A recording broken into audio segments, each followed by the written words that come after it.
S K super TMT, the long life TMT. ಪಂಚರಾಜ್ಯ ಫಲಿತಾಂಶದ ಬಳಿಕ ಸಿಎಂ ಡಿಸಿಎಂಗೆ ಬುಲಾವ್ ಕೊಡುತ್ತಾ ಹೈಕಮಾಂಡ್. ಸಿಎಂ ಡಿಸಿಎಂಗೆ ಬುಲಾವ್ ನೀಡ್ತಾರಾ ರಾಹುಲ್ ಗಾಂಧಿ ಅಂತಕ್ಕಂಥ ಪ್ರಶ್ನೆ.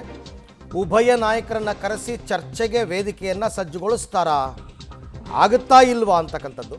ಸಿದ್ದರಾಮಯ್ಯಗೆ ಸಿಗಲಿದೆಯ ಅವಧಿಯನ್ನು ಮುಂದುವರಿಸುವ ಬಂಪರ್. ಕುರ್ಚಿ ಕೈಬಿಡುವ ಸಂದೇಶವನ್ನು ನೀಡ್ತಾರಾ ಅಥವಾ ನೀವು ಪದತ್ಯಾಗ ಮಾಡಿ ಅನ್ಬೋದು.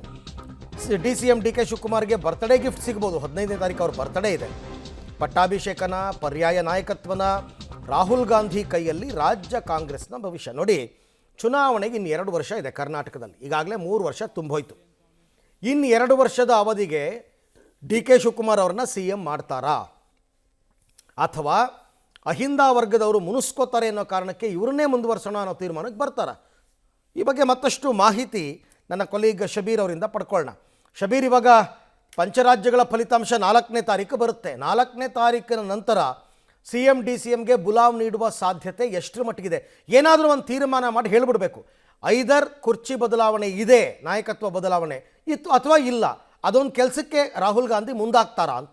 ಅರವಿಂದ್, ನೋಡಿ, ನಾವು ಅಂದುಕೊಂಡಷ್ಟು ಅಥವಾ ಹೇಳಿದಷ್ಟು ಈ ನಿರ್ಧಾರ ತೆಗೆದುಕೊಳ್ಳುವಂಥದ್ದು ಸುಲಭವಾದಂಥ ಕೆಲಸ ಅಲ್ಲ. ಸೊ ಹೀಗಾಗಿ ಹೈಕಮಾಂಡ್ ಸಾಕಷ್ಟು ಅಳೆದು ತೂಗಿ ನಿರ್ಧಾರವನ್ನು ತೆಗೆದುಕೊಳ್ಳುವಂಥ ನಿಟ್ಟಿನಲ್ಲಿ ಒಂದಿಷ್ಟು ತಡ ಮಾಡುವಂಥ ಕೆಲಸವನ್ನು ಕೂಡ ಈಗ ಸದ್ಯಕ್ಕೆ ಮಾಡ್ತಾ ಇದೆ.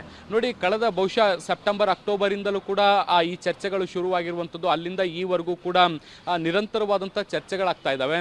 ಹೈಕಮಾಂಡ್ ಭಾಳ ದೊಡ್ಡ ಪ್ರಮಾಣದಲ್ಲಿ ತಲೆ ಕೆಡಿಸ್ಕೊಂಡಿಲ್ಲ. ಒಂದೆರಡು ಬೇಸಿಕ್ ಮೀಟಿಂಗ್ಗಳನ್ನು ಮಾಡ್ಕೊಂಡಿದ್ದಂಥದ್ದನ್ನು ಹೊರತುಪಡಿಸಿದ್ರೆ ಮತ್ತಿನ್ಯಾವುದೇ ತಾರ್ಕಿಕ ನಿಲುವಿಗೆ ಬರುವಂಥದ್ದು ಅಥವಾ ತನ್ನ ಅಭಿಪ್ರಾಯ ಏನು ಅನ್ನುವಂಥದ್ದನ್ನು ಸ್ಪಷ್ಟಪಡಿಸುವಂಥ ಕೆಲಸವನ್ನು ಮಾಡಿಲ್ಲ. ಈ ನಡುವೆ 5 ರಾಜ್ಯಗಳ ಚುನಾವಣೆ ಬಂತು. ಸೊ ಹೀಗಾಗಿ ಈ ಚರ್ಚೆ ತಾತ್ಕಾಲಿಕವಾಗಿ ಮುಂದೂಡಿಕೆಯಾಗಿತ್ತು. ಸೊ ಈಗ 5 ರಾಜ್ಯಗಳ ಚುನಾವಣೆ ಅಂತ್ಯ ಆಗ್ತಾ ಇದೆ. ಮೇ 4ನೇ ತಾರೀಕು ಅದರ ಫಲಿತಾಂಶವೂ ಕೂಡ ಬರ್ತಾ ಇದೆ. ಬಹುಶಃ ಮೇ 4ನೇ ತಾರೀಕು ಫಲಿತಾಂಶ ಬಂದ ಬಳಿಕ ಒಂದು 4-5 ದಿನಗಳ ಕಾಲ ವಿಳಂಬ ಆಗಬಹುದು. ಯಾಕಂದರೆ ಕಾಂಗ್ರೆಸ್ ಕೇರಳ ಸೇರಿದಂತೆ ಪುದುಚೇರಿಯಲ್ಲೂ ಕೂಡ ಅಧಿಕಾರಕ್ಕೆ ಬರಬಹುದು ಅನ್ನುವಂತಹ ಒಂದು ಅಂದಾಜನ್ನು ಮಾಡಲಾಗ್ತಾ ಇರುವಂಥದ್ದು. ಒಂದು ವೇಳೆ ಹಾಗೇನಾದರೂ ಆದರೆ ಅಲ್ಲಿ ಸರ್ಕಾರ ರಚನೆಯ ಬಳಿಕವಷ್ಟೇ ರಾಜ್ಯದಲ್ಲಿ ಮುಖ್ಯಮಂತ್ರಿ ಬದಲಾವಣೆಗೆ ಸಂಬಂಧಪಟ್ಟಂತೆ ಒಂದಷ್ಟು ಚರ್ಚೆಗಳು ಆರಂಭ ಆಗ್ಬೋದು.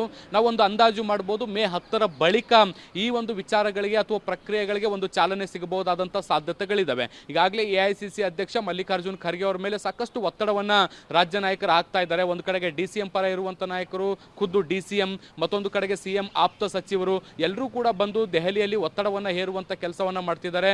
ಒಂದು ಸ್ಪಷ್ಟ ನಿಲುವು ಹೇಳಬೇಕು ಅನ್ನುವಂಥ ನಿಟ್ಟಿನಲ್ಲಿ ಮನವಿಯನ್ನು ಕೂಡ ಮಾಡ್ಕೊಳ್ತಾ ಇದ್ದಾರೆ. ಸೊ ಹೀಗಾಗಿ ಈ 10ನೇ ತಾರೀಕಿನ ಬಳಿಕ ರಾಹುಲ್ ಗಾಂಧಿ ಅವರ ಜೊತೆಗೆ ಚರ್ಚೆ ಮಾಡಿ ಇಬ್ಬರು ನಾಯಕರಿಗೂ ಕೂಡ ಬುಲಾವನ್ನು ಕೊಟ್ಟು ಮಾತುಕತೆಯನ್ನು ನಡೆಸುವಂಥ ಸಾಧ್ಯತೆಗಳನ್ನು ನಿರೀಕ್ಷೆ ಮಾಡ್ಬೋದು.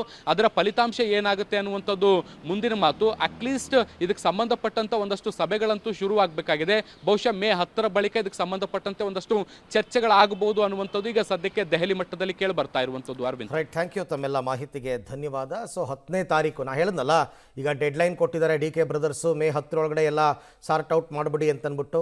ಬಟ್ ನೋಡೋಣ, ಒಂದು ವೇಳೆ 1-2 ರಾಜ್ಯಗಳಲ್ಲಿ ಕಾಂಗ್ರೆಸ್ ಅಧಿಕಾರಕ್ಕೆ ಬಂದರೆ ಅದು ಕೂಡ ಕೆಲಸ ಆಗಬೇಕಲ್ಲ, ಮುಖ್ಯಮಂತ್ರಿ ಆಯ್ಕೆ ಅದು ಇದು ಎಲ್ಲ. So it takes time.